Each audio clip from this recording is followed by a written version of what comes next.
یا تو سالیاں ہی سب سے زیادہ مذاق کرتی ہے جیجا سے. بیوی اتنا کھل کے نہیں بولتی جتنا سالی.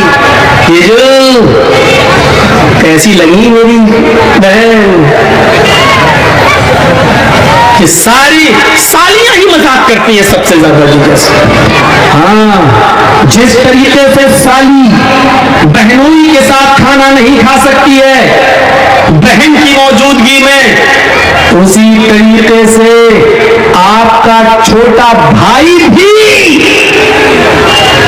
آپ کے دسترخوان پر آپ کی موجودگی میں بھابھی کے ساتھ کھانا نہیں کھا سکتا. چاہے کتنا کہاؤ بھابھی ہے تمہاری، چلو بیٹھ جاؤ ہم بھی کھانا ہے، چلو بھابھی.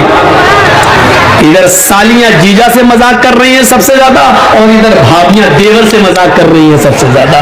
ماحول دیکھیے آپ کہاں پہنچ گیا. اب دیکھیے یہ باتیں جب ہونے لگی تو کتنی آوازیں آنے لگی. سننا ہی نہیں چاہتی ہیں. ان کے خلاف کوئی بات مت بولو. ایسا لگ رہا ہے جیسے مچھلیاں بک رہی ہیں، مارکیٹ لگا ہو مچھلیوں کا. اللہ کے نبی صلی اللہ علیہ وسلم کے پاس بہت سا مال آیا. صحابہ کرام مسجد میں پہنچ گئے، یہ مال تو سب میں تقسیم ہوگا. تو فجر کی نماز سے پہلے اللہ کے رسول صلی اللہ علیہ وسلم مسجد میں پہنچے تو دیکھا صحابہ مسجد میں پہلے ہی پہنچ گئے. ابھی آسان ہوتی تھی تب آتے تھے، آج تو یہ پہلے ہی آ گئے. تو اللہ کے رسول نے فرمایا لگتا ہے شاید تمہیں خبر مل گئی کہ آج مال تقسیم ہوگا. بحرین سے مال آیا تھا، بہت مال، تو سب صحابہ میں بٹنا تھا. تو صحابہ نے کہا ہاں اللہ کے رسول مال آیا، میری بیوی نے بھی چولہا سنبھال لیا ہے کیونکہ اس مال میں میرا بھی حصہ ہے، آج میرے گھر میں بھی چولہا جلے گا. حضرت عائشہ نے 15 دن چولہا نہیں جلا ان کے گھر، عائشہ نے چولہا سنبھال لیا. اللہ کے رسول آج تو کچھ ملے گا؟ ہاں آج گوشت پکے گا ہمارے گھر، تم چولہا سنبھال لو، لکڑیاں رکھ لو، چولہا پوت لو. فجر کی نماز کے بعد مال تقسیم کرنا شروع کر دیا. تقریباً 11 بج گئے، یعنی زوال کا ٹائم ہو گیا، تب تک مال بانٹتے رہے اللہ کے رسول اور سب کو دے دیا. اللہ کے رسول کے حصے میں بھی 2 تھیلے آ گئے، 2 تھیلا بھر کے مال. سب لوگ جا چکے. اللہ کے رسول اپنے 2 تھیلے لے کر جیسے ہی گھر کی طرف بڑھتے ہیں، مسجد سے باہر نکلتے ہیں، گھر کی طرف جا رہے ہیں تو آپ کا راستہ 2 یتیم بچوں نے روک لیا. ایک کی عمر 7 سال، ایک کی عمر 9 سال. ایک نے دایاں تھیلا پکڑ لیا، ایک نے بایاں تھیلا پکڑ لیا. ایک نے کہا اللہ کے رسول میری ماں نہیں ہے. ایک نے کہا اللہ کے نبی میرا باپ نہیں ہے.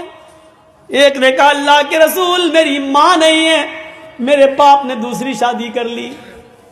دوسری بیوی جو اس کے پاس آئی ہے وہ مجھے اپنا بیٹا ہی نہیں مانتی ہے، وہ اپنے اور بیٹوں کو کھلاتی پلاتی ہے، میرا خیال نہیں رکھتی.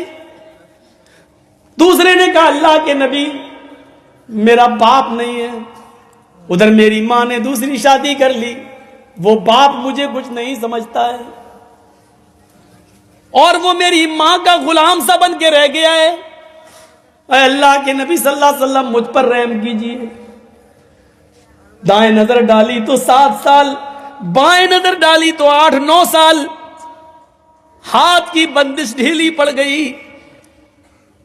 یہ تھیلا اس بچے کو دے دیا اور وہ تھیلا اس بچے کو دے دیا. دونوں بچے دونوں تھیلے لے کے جانے لگے اور اللہ کے نبی یوں کھڑے ہو کر ان دونوں یتیم بچوں کی طرف نظر ڈالنے لگے اور اس وقت تک ان یتیم بچوں کو دیکھتے رہے جب تک کہ وہ دونوں یتیم بچے نبی کی آنکھوں سے دور نہیں ہو گئے.